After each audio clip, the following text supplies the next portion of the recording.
Hello and welcome. Today we've got Sherry Divband with us. We'll be discussing the ascension and children. Now, just before we begin, I would like for everyone to subscribe to nicholasveniamin.com, where you'll be able to receive my free newsletters. Now, if you're watching this for the first time on YouTube, I will leave the link below for the full interview. Sherry, thank you for joining me again. How are you? And where do we begin with the ascension? It's a very big topic. People are confused as to whether they are in 4D, 5D, and how they know. How will they know if they are ascending? What are the things that they should be looking out for? Well, thanks for having me back, Nicholas. I really enjoyed our first interview, and this is a really important topic because I get asked this question every single day, all day long. No matter how many videos I do, they continue to ask, and so I think the first thing to recognize is, third density. What we're all used to is so much about the programming. It's about what we call the sleepers, connected to the matrix, and they are driven by money and material things, and they're angry and they're resentful, and we're divided. And so when we're in 4D, which a lot of people are in right now, is the process of release, the process of healing. So 4D is about recognizing and reflecting inwards, or looking in the mirror and saying, what do I actually look like? What is the mirror reflecting back to me? Not just the physical things that you see, but what beyond that, what is my soul revealing right now at this point in humanity? And it starts with us really healing our own soul journey, and really shifting our perspective. Because once we go into 5D, we've already done all of that work. And we are ready to ascend, and we are ready to be in a higher density, in a higher frequency, and to attract abundance, to manifest, to have a general just knowing what's good for us. When you're in third density, you don't know what's good for us because we're constantly being told to seek outward, to be told what's good for us. Oh, this car is good because this is the one that I'm seeing on the TV all the time. This is the medication that's for me because this is what everybody's talking about. We're constantly being told or flashed, in front of our faces in different ways through media, what we should be doing. So we're constantly looking around for guidance. And 4D is about looking at ourselves and saying, what is best for me, without putting aside everything else. What is really good for me? And that's hard to do because people haven't done it for most of their life. And so they really struggle with trying to figure out, okay, how do I heal myself? And a lot of it has to do with forgiveness and self-acceptance. And that's very challenging for a lot of people to do. And so I help a lot of people through that by explaining something that I talk about in my first book. When we're outside of this body, outside of this matrix, wherever we come from, nobody really comes from Earth. We're so much far beyond that. Our souls are infinite, and we have had so many other existences. So we have all of this wisdom within us, the essence of what makes each one of us so unique and so different and so special. And then we come here in this Earth matrix that's very dense. These bodies are very heavy, and we are not able to thrive like we want to. And so a lot of us are really disconnected and lost in trying to find who we truly are, what we truly came here to do. And 4D is really about discovering your path, so that by the time we go into 5D, we're ready to follow it. Does that make sense? Absolutely. No, definitely. So why is it that some people are ascending and some people are really, really asleep? So you've got one extreme to the other. What determines that? I mean, a lot of different factors. I mean, from the day we're born, we are just infiltrated with programming from, the school systems, and even parents. Even parents. We have sleeper parents all over the world, and it's not their fault because they were raised by sleepers who were raised by sleepers, and it goes back generations, way thousands of years ago. And so it's ingrained in our DNA to deactivate. We have, we came in with 12-strand DNA, and we were limited to 2. Our pineal gland has been deactivated over generations of time.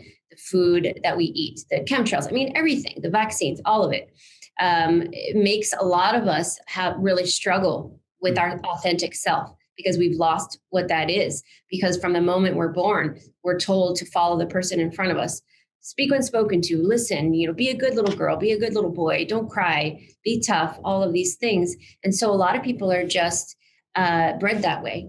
And then many of us are either we're awakened from the very beginning, and we have this knowing, like the children. A lot of the children, if not all, being born from 2000 on, are completely awake, and they have a general knowing, and they're connected to source in a way that's never been seen before. And so then we have the middle part of the population, depending on their age, that are waking up now due to different things. I think COVID was a catalyst for that in a lot of ways, because look at the networking that's taken place since that, since 1 year ago, looking to today. How many people are watching your shows and everybody else's shows? All this information is now coming out, where before people were so plugged into daily routine. Got to go to work, and it's like the same thing over and over and over again. And our priorities were backwards. And now people have slowed down, and now they're forced to think about what's important to them, and what they really truly desire, and what brings them joy and happiness. And so a lot of people are jolted awake right now. And so the spectrum is so huge, because there are so many different types of people, and depending on your environment and how you were brought up, or where in the world you were brought up, has a lot to do with whether or not you are awake or not. Do you think it also has a lot to do as to where their souls came from? Because maybe their souls came from past lives where, they were on different realms, planets, or universes where they were lower or higher density. Yeah, that's an important component, because a lot of that, going back to the children. So all the starseed children that are coming in, that are fifth, sixth, seventh, ninth density, that are coming in and merging with these physical bodies, they are much more aware. And the issue adversely is that the people that have had a lot of lives here, regardless of where they're from, they became disconnected at some point, because they got sucked into that samsara cycle, the karmic wheel, which is a lot of the work that I do right now. When I work with my clients, is I do what's called timeline healing and merging. And what that is, and why I do it, actually, I'll say first, is a couple of years ago, my guidance team started to tell me that karma is not suiting us. It's not serving us anymore. We're not learning from it. If anything, we're perpetuating our own trauma and anxiety, because we're continuously doing the same things in different lives, with the same people in different roles a lot of the times. And so we're not learning, and we're not growing, and we're not evolving. And why are we here to begin with? We're here to evolve. But if we're continuously seeing the same patterns and following the same patterns, then we're not learning, and we're not growing. And so I have been told that, well, number one, nobody is being born into third density anymore. That stopped a couple of years ago. So all the new souls are of high density, and not here to learn anything. They don't have karma. They don't have contracts. Most of them are on their first life, which are those children that are exceptionally psychic. I mean, where, they tell their parents about the other lives that they had off planet, and they see through dimensions, and they time travel. And those are the parents that call me freaking out, because they don't know what to do. Which that's how we were always meant to be, though. We just, over time, that was taken from us in many different forms, and through many different control mechanisms. And so when I do timeline healing with people, timeline is just another word for lives. So I open up the timelines, and I look at how many lifetimes people have had. How many lifetimes over and over have you been experiencing dis-ease or trauma or loss?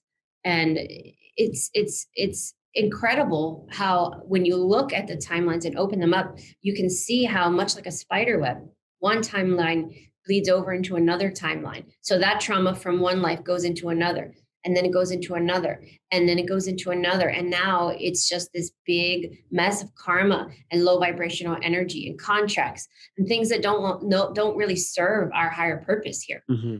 And so I help people to clear that energy, so that they no longer carry it forward, because Mother Earth can't carry all these people's timelines anymore. There's too many. and it's heavy. And so if she wants to ascend, or she has ascended into fifth density, in order for us to join her and do that, we have to take away some of the baggage. And so I help people to do that by clearing their timelines and merging them together as one beautiful timeline. Because where we go in the ascension, we don't need all these other existences of learning. Does Right. that make sense? Absolutely. So what's happened that no more people on, well, there are no more people being born in the third density. What determines that? How comes that stopped? Because source, the powers that be, energetically, whoever you believe in, God, source, collective consciousness, the Galactic Federation of Worlds, all in combination, stopped allowing these souls to continuously being reborn into the same lifetime over and over and over again. So they have cut that off, and they're only allowing the high vibrational beings to come in right now, the star seeds, to help clear this planet of the evil and the negative energy and the programming and the manipulation. It's all being cleared. And so that way, when we can be anchored into the fifth density or a higher vibration, with these souls coming through to help us out. And so the historically, let's say a person has been reliving the same life over and over, one after another. Mm. When they cross over, let's say in the last couple of years, like recent, they're not able to come right back through if they're not ready to come through the ascension process. So they're in a holding pattern. And when their soul is ready to evolve and come into a higher frequency, then they'll be permitted to incarnate on Earth. But right now, that's not being allowed, because we have no choice but to ascend right now. There's no other option. And it's important that we ascend, because if we all ascend, and of course raising our consciousness and love frequency is what's needed to ascend, it really does help. The evil forces won't be able to exist in that vibration. Is that correct? That's exactly right. Because they feed off of our fear, and they feed off of our sadness and the lower vibrations. And you can see that the world is designed to keep us that way, whether it's through, even movies and TV, all the television shows that are full of drama and we're at the edge of our seat, or we're really scared with these thriller movies, or, our work weeks, and we're competing with one another, financially struggling.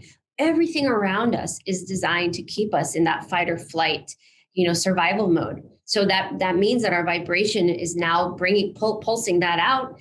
And that's how those energies feed off of us. And they lose their power when we ascend, because they will no longer be able to cohabitate or exist in a higher vibration. And it's just not possible.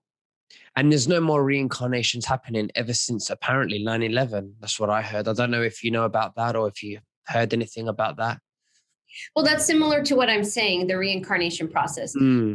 I don't know about 9/11. I did not hear that, but I know for sure that how I've been told is that at least in the last, I would say 5 years, probably, they stopped the reincarnation process, so that the souls that are coming in, all the new souls that are being born right now, are of high frequency. They're ascended masters.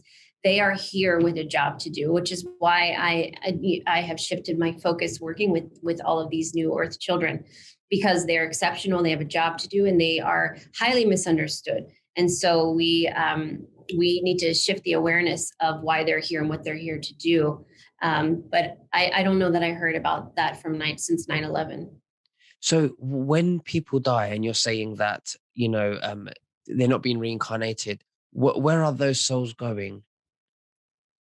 Well, it depends on what your beliefs are. If I believe that if they are not of this earth, then they're going to go back home somewhere, whether that's Andromeda, whether that's Sirius B, Sirius A, Pleiades. There's an infinite amount of places that they could go where they just simply go home, or they take on an energy form, and they don't take on a body. Rather, they don't necessarily go home, but they are light bodies, and so they don't exist in a physical form anymore. Do you think that maybe they may need to continue their journey as a soul, and maybe they're reincarnated on another planet or another realm, universe, or even a non-physical realm? Yeah, well, from what I understand, the higher density you are, that's when you tend to not have a physical form, and so you have to be quite evolved to be in that kind of etheric state Hmm. space. But being, I've also been told that Earth is one of the hardest places to be in. It's very difficult and dense, and so they'll just return to their own planet where they're from, where they can thrive there in an environment that doesn't have the array of emotions. Most planets outside of here, most other existences, don't have this vast vibrational, emotional array of emotions. It doesn't exist out there. They don't have this extreme fear, worry, sadness, anger. It doesn't exist. So they're able to thrive and learn and grow in a way that benefits everybody. So the way it's designed here on Earth, where we are trained from a young age to compete with one another. You got to get better grades than this kid in your class, or you're competing with these children to get into this college. We're competing, and then we're competing with people to get the job that we want. It's constantly competing.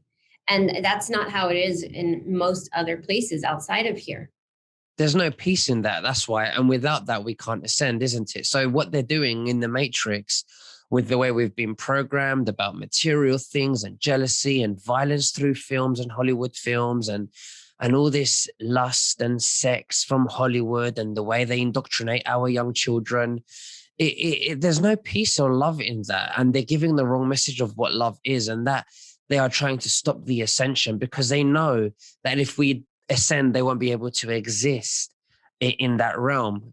It's like it creates a gap where they fall under, because we rise, but they fall under that gap into a sack, It's right. That's right. That's exactly you right. know and then maybe they create a hole and they break the sack and they go into another universe. I don't know. Yeah, you sound like Alex Collier talking. I mean, yeah, probably they go into this void and then they create a denseness environment somewhere else. It's funny you say that. I was listening to him. He's exactly who I've been listening to. I think he's I know, great. I can tell who you've been listening to. Yeah. So let's speak about the children, because you're saying that there's no more reincarnation. All the new souls are of high vibrational, that are now coming on Earth, and I'm suspecting that that's needed, and we're being blessed by the Creator in order for it to be a high enough frequency on Earth collectively, so that we can work together to raise the consciousness and move forward and evolve as humanity.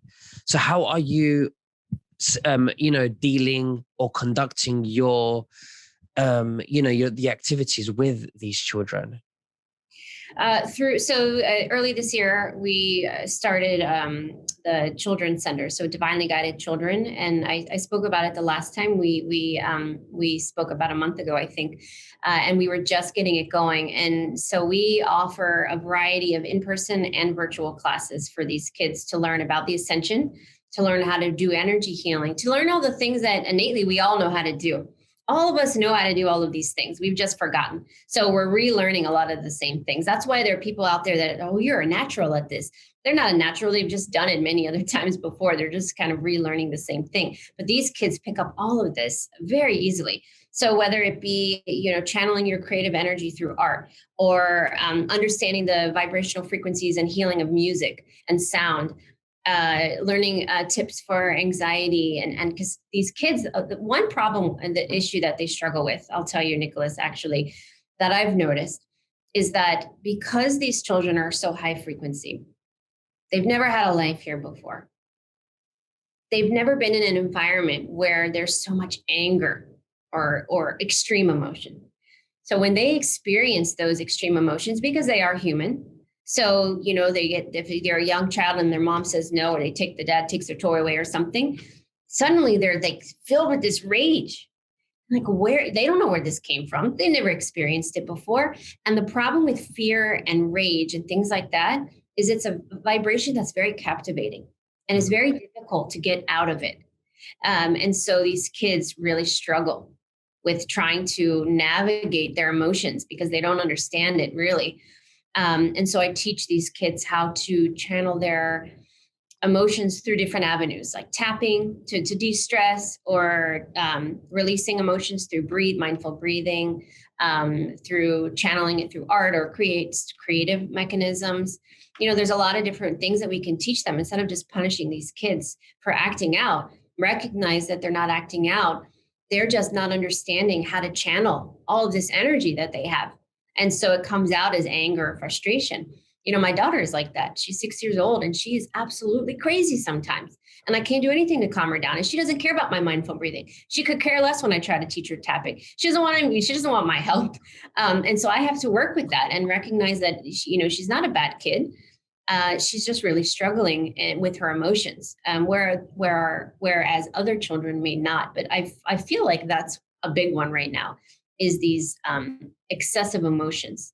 And so I work with a lot of these kids on different mechanisms, different healing techniques, and then just fun things like pendulum classes, crystal classes, intuitive development, where they can communicate with their angels. What's spirituality mean?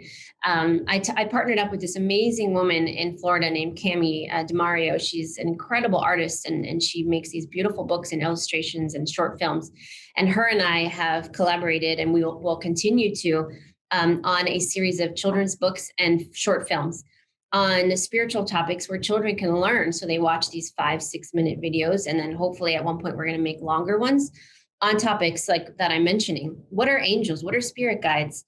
What does it mean to be spiritual? But in a format that's like a cartoon. So it's fun and inviting for them to learn, so that they don't have to hear, some boring adult like myself talk to them, where, I'm not very much fun. But if they watch it in a cartoon format with other kids their age, they may really be open to it and excited to learn that way. So that's something that's very new that we're working on currently. And it should come out really soon. The first one Right. will come very soon. So yeah, I mean, and I do a lot of one-on-one energy healing, soul readings and things for parents and their children, to help their children work through things that they're struggling with, their depression, their anxiety, or their heightened spiritual gifts. They time travel. They talk about different dimensions. They talk about their life off planet, and their parents don't have any clue what they're talking about. So then they call me and have me work with their children, so that their children have a positive outlook, a positive person to explain what it is that they're experiencing, or what they're saying, with somebody that's open to it. And so I do a lot of one-on-one with these kids as well, and their parents, because just like these children are here for the ascension, the parents and people watching this that aren't parents are also going through their own spiritual awakening.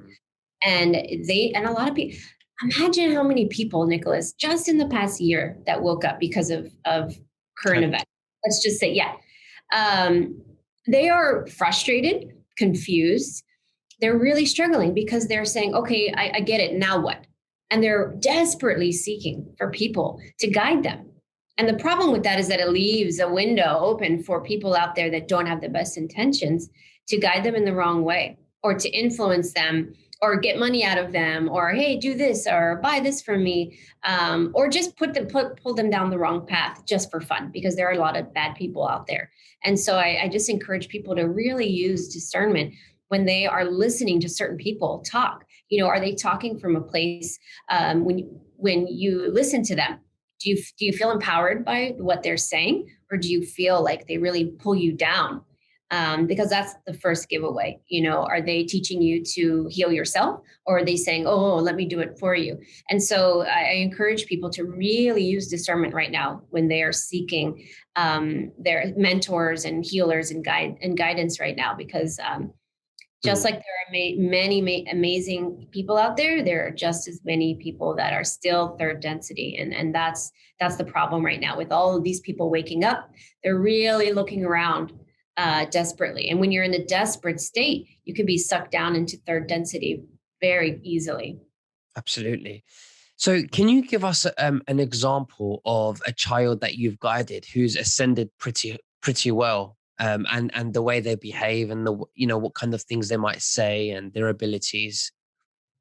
I mean, last night on Michael's show, I used an extreme example. Now, this isn't every day, but I had an extreme example of a child that actually, it was your show about a month ago that I was on, and a mother reached out to me, like literally desperately, that same day. She called me a bunch of times. I was working, I didn't pick up the phone. She called me like 5 times. I'm like, man, this must be really important. And she said, I have to talk with you. I need you to work with my son.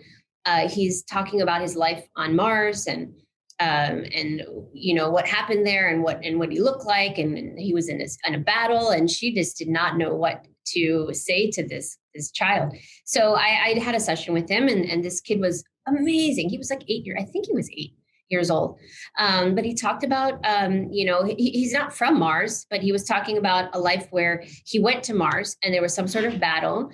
And he told me exactly how he walked and how it was different than we walk. And it was incredible. And then I was able to fill in the gaps for him because I tuned into that life, and I said, wow, this is what happened to you. This is why you were in a battle, and how you died and all of that. And he was just over the moon excited to talk to somebody that could understand him. So that's an extreme example, but I would say the majority of the time I work with people who are labeled ADHD or Asperger's, and their parents are really, really struggling because they don't want to medicate them. So they're looking for somebody to help guide them, because their child is very highly intelligent but doesn't relate to other kids. And I work with them to help them understand why their child is the way they are energetically, and that there isn't anything actually wrong with them. They're just, our society is designed that we need to label. We need to label everybody. If they don't fit into a category, we'll create one. But we all have to fit perfectly in these little categories, based on our symptoms and things like that. And you can't do that with these children. Although I've tried in my second book, where I talk about, which we spoke in the last show, about crystal children and star children and rainbow children. I've tried to categorize them as best I can based off their personality and their characteristics. But really, it's very challenging to do that because they're so vast and they're different in so many beautiful ways. Sorry. No, go ahead. I was going to say, let's go back to that boy about the Mars and the mother that called you for her son. What was his story? What was the story that he was saying, that he could remember his life or that he went to Mars? What was the whole story about that? What did he tell you? What could he remember? Well, I guess I could say it because I'm not giving any names. I would never reveal anybody's personal readings that they've had with me. But since I'm not giving a name or anything, so let me think. So in that existence, what happened was, this child is part of. Now I'm blanking on where he came from, but he was in a battle on Mars to not defeat, but to I guess against the reptilian race, Orion group. That's what it was. And so him and his friends were trained out off Mars, and they went on Mars to go, and they were in this battle. And what he was remembering was actually one of his friends, a very close friend of his, was killed, and it was very traumatic for him. And then he was killed. And what I told him, how I saw it, was like almost like lightsabers, something, of course, like you see in a movie, but a lot of stuff in movies are true anyways, and they're based on real things that we don't have access to, a lot of the technological advancements and things like that. But it was like a lightsaber, and he died from behind in this battle. And everything I said with him really resonated with what he was feeling. And so all I really did was provide, I filled in the gaps of things. So he remembered most of it. And then when I was able to tap in, I was able to fill in the blanks of things that he really couldn't remember consciously. Or like in dreams, he would have dreams where he would remember things, and then he would wake up and tell his mom about it. So there was a war, actually, with the Orion and a little bit what Alex was saying, Kalia. And he said that this war lasted for about 600,000 years, and they gave up in the end eventually because they were tired, and nobody actually won. Do you think that that child was involved in that type of war, maybe? It could be. It could be. Because I did get the feeling or the sense that like there was no winner or loser. Like people were just dying left and right. And it was very negative. And it was very traumatic, I think, for this boy on some level, because he was remembering, had all these memories of it. So it was still like it's imprinted. I mean, all of our lives and all of our experiences are stored within the subconscious. So it's always there, it's all there. That's why a lot of people do hypnosis to try to remember those things. But a lot of these kids, because the veil is very thin and they have such a high awareness, they remember. They just remember. Whereas us, we might need to go to a hypnotherapist like myself to help guide you to remember. Whereas these kids, they just remember. It's just there. Mm. So we can maybe remember eventually if we work on the ascension and increase in our consciousness, maybe, no? Absolutely. I mean, there are things that I do now that I couldn't do years ago. I wasn't giving soul readings years ago.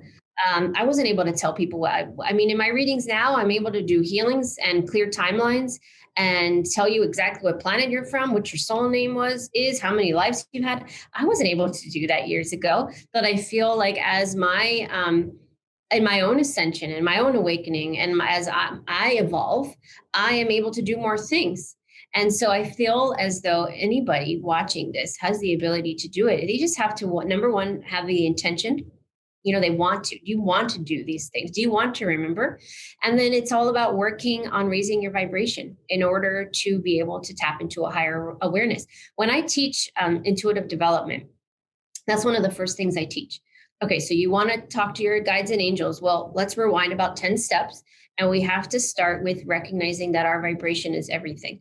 So if you want to, we need to raise your vibration first, and rewinding even farther back, the things that really affect our vibration, which we talked about last time we were together, are our emotions. So we have environmental factors that affect our vibration, things that are out of our control, and then we have things that that we are in control of. It's our emotions. How long are we going to be upset about something? How long are we going to stay happy about something? It's all in our perception, and everybody's resonance, everybody's truth, everyone's perception is different. That's why that we are being encouraged right now to stop judging one another, because only my shoes fit my feet and Mhm. only your shoes fit yours. So we can't judge other people for the choices they make or how evolved they are or how asleep they are, because we don't know what happened in their life to cause them to be in the exact moment they are at this point in time. So we have to stop judging other people and really just look at our own journey. You know, I did this video the other day on my YouTube channel on fueling the fire within you, and I shared something personal that I've never shared before, and it was really something that I was guided to do long ago for myself. And I decided I'm going to share this publicly very recently. I never before shared it, but I like to call it like, how do you rate your own movie? You know, and the way it works is you think about it. So everybody has watched a movie before and decided whether or not they agree with a certain character. You know, they look at them and they think, oh, they're a terrible person, or we judge people based on their what they do in their roles, right? So I was guided years ago by my own guides to because I was really struggling with certain things in my life. And they said, I want you to stop for a moment and imagine as though you are a third party watching your life as a movie. And if that were the case, and you were watching yourself in your character, in your role, how would you feel about what you're doing? Or would you judge yourself in a positive way or a negative way? And honestly, Nicholas, that was life changing for me, because I have been able to do that moving forward all the time, where I think about my actions and I look at and I say, if people were watching me right now, how would they react? How would they be judging me? Because that's a good way, an indication for us to figure out if we are right or wrong. And I don't Mm. mean right and wrong in black and white, but more how are we acting that affects other people, and how do we look when other people are observing what decisions we're making or how we're treating each other. And so I shared that on the video that I did recently, and I got so many emails saying that that was really helpful for them, because it really forces us to evaluate ourselves from a different perception, you know, outward looking in saying, oh my gosh, I look awful. Like, I would have never said that. Or, if I heard somebody else saying that, I would have said that person is so mean. Or so it's a really great exercise for people in fourth density right now as they're going up into fifth to discover themselves a little bit more in depth. And so I encourage people to watching this to try that. Excellent. No, absolutely. I love that. Yeah, of course. Not many people can do that. You have to really, really want to be honest with yourself, and you have to really be interested Yeah. in improving yourself and knowing the truth about how you are, how you perceive yourself. And I mean, look how we've been lied to, and how surprised we are with the things we've been lied to. Yeah. We could be surprised with the way we used to perceive ourselves, and how we can change that and improve. Yeah. So, 100%. So, Sherry, it's been absolutely wonderful having you on again. Is there anything that you would like to say to the listeners before we finish? Um, just hang in there. Have patience with yourself, because this is a long journey, and this is in a really important time in humanity. For the first time in centuries, we have this incredible opportunity to ascend, and rewrite our future and what we want it to look like, and really reevaluate what makes us individually happy. What would we love to do with our life? I always ask people when I do sessions with them, if you could do anything in the world, not worrying about money or anything like that, what would you do with your life? What would you be? And they're like, oh, I would do this, I would do that. And so it's all about manifesting that, because it actually is a possibility. Because I believe where we're moving in the very immediate future, and as we evolve in the next few years, things are going to shift. It may not feel that way right now because of a lot of negativity and a lot of disbeliefs and manipulation happening on the news and things like that, which people should have turned off at this point, anyways. But I believe as I look in the future, I see humanity in a much, much more expansive way, where we're thriving, where we're happy, where we're doing. People are finally able to do things that bring them joy. And life is how it was intended, or will be how it was intended before all of this happened, where our planet was taken over by all of these evil and negative beings that kind of have enslaved us all this time. So have patience with yourself, because this is thousands of years in the making. So if you feel like you need a little bit more time to work on yourself, there's no pressure. All we're asking of people really is to work on their soul healing. What it is that what can they do to raise their vibration? Because if everybody collectively raises their vibration, we will ascend so much faster. But a part of the ascension has to do with each one of us, our individual journeys, and how long it takes us to get there. And so, we are all in our own vehicles in going in our own speed, and so we have to have compassion for one another and encourage each other, and not judge each other, and just have patience, and it will come. I really believe it. Everybody that's meant to ascend will. We're just in this growth period, this healing. The world is healing. All of humanity is in the process of healing, at least those that are willing to participate. Like Michael Jackson said, heal the world. Exactly. That's it. Yeah. So if anyone's watching this that would like me to assist them in any way, I think you're going to put my links for my books and my website. I'd be happy to help anybody any way I can. Just reach out to me. Thank you so much, Sherry. It's been wonderful. I've received your links, so I will put them below in the description so that people can contact you. And thank you very much. It was wonderful having you back on, and God bless. Thanks for having me.